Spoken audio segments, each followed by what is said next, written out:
l'appel des chefs de la meute parlementaire péquiste et libérale. J'ai vu de mes yeux vus ce jour-là 109 d'entre eux, chiens couchant aux ordres des maîtres de leur cellule, d'une servilité à faire vomir, jeter l'opprobre sur le citoyen que je suis. Pas un seul ne s'est levé pour poser une question d'une simplicité évangélique.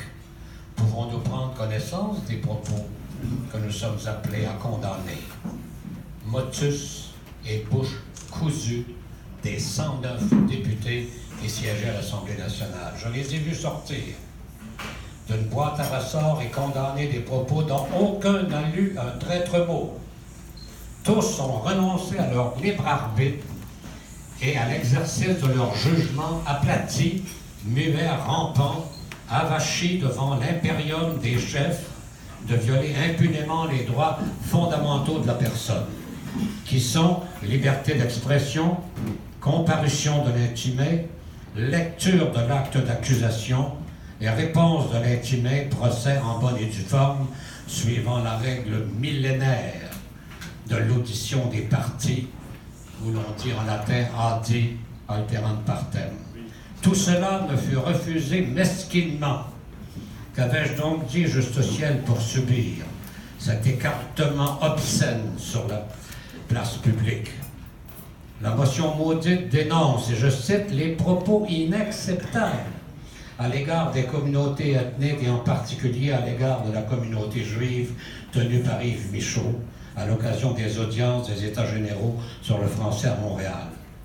Voici ce que j'ai dit à ce moment-là, extrait du texte officiel de la commission Larose, et je vous les cite. Mes propres citoyens devraient suivre l'exemple de ce que le chanoine Gros disait à propos du peuple juif. Le chanoine Gros invitait ses compatriotes à posséder comme les Juifs leur âpre volonté de survivance, leur invincible esprit de solidarité, leur impérissable armature morale, ajoutant que l'antisémitisme était une attitude anti-chrétienne et que les chrétiens sont, en un sens, spirituellement sémites. Allô, propos inacceptables.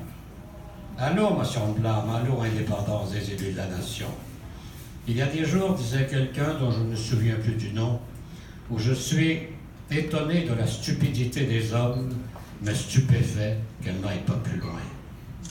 Au pays du Québec, sous le couvert de l'immunité parlementaire, les massacreurs de réputation peuvent s'en donner à cœur joie, protégés par le silence ouaté des tribunaux qui ne voient rien de répréhensible parce que les élus de la nation procèdent à une exécution sommaire. Sous un parlement en état d'hypnose et avec la complicité de Lucien Bouchard et Jean Charest, anciens députés conservateurs du Parlement fédéral recyclés dans la politique québécoise, j'ai été jeté en pâture au mépris de mes compatriotes. Le chef du Parti québécois, Lucien Bouchard, et son vis-à-vis libéral, Jean Charest, libéral, ne pouvaient souffrir qu'un franc-tireur revienne à l'Assemblée nationale. La parade était pourtant facile. Bouchard n'avait qu'à refuser de signer mon éventuelle investiture en Mercier. Point final. En guise de substitution, avec la complicité joyeuse et hypocrite de l'opposition, l'Assemblée nationale m'a crucifié sur la place publique.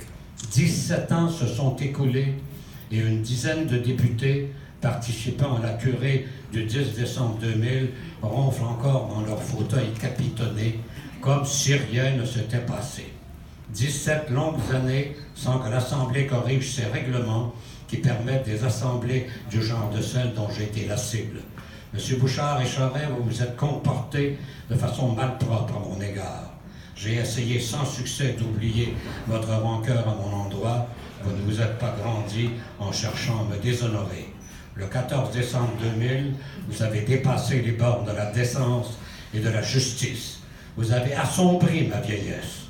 À 2 jours de ma 88e année, j'espère sans trop y croire qu'une autre Assemblée nationale, débarrassée de l'honneur hargneux de votre espèce, retrouvera son honneur et sa dignité perdue.